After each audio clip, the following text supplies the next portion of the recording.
तर आज आपण बनवूया चिंचेची कढी। महाराष्ट्रात सगळ्यांना आवडणारी अशी चिंचेची कढी आपण बनवणार आहोत। त्यासाठी मी इथे चिंच भिजू घातली होती 1 तास आधी। चिंचेचं इथे पाणी करून घेतलं आहे मी।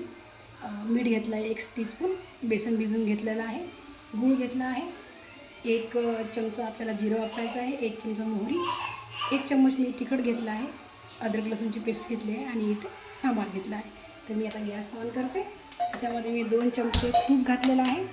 थोडीशी गरम होऊ द्यायचं आहे आपल्याला। आपण 1 चमचा मोहरी घालतोय।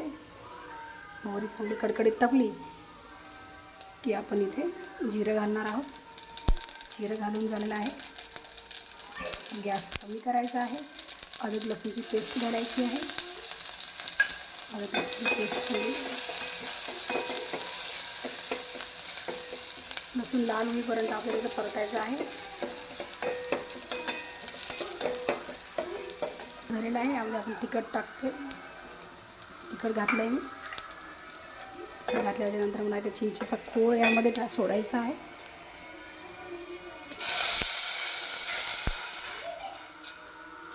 चिंचेचा खोळ मी सोडला। याच्यामध्ये 1 चमचा मी बेसन भिजत घातलं होतं। ते बेसन याच्यामध्ये मिक्स करून घ्यायचं आहे।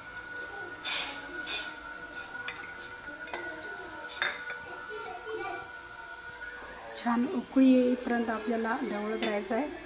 त्यामध्ये घालते मी मीठ चवीनुसार।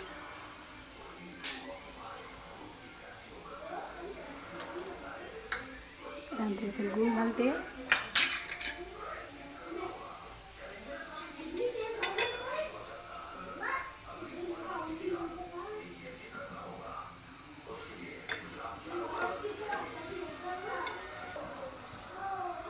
पाणी घालते मी याच्यामध्ये। छान उकळी येईपर्यंत आपल्याला ढवळायचं आहे। उकळल्याच्या नंतर आपल्याला इथे सांबार टाकायचा आहे।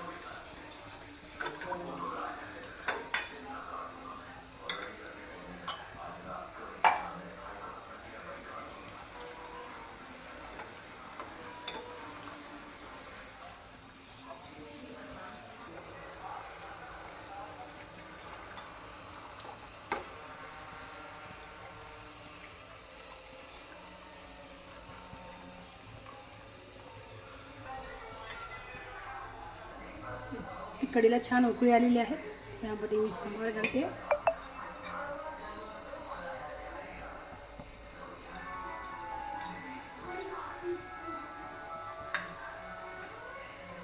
ही आपली अशी गरमागरम चिंचेची कढी तयार झालेली आहे।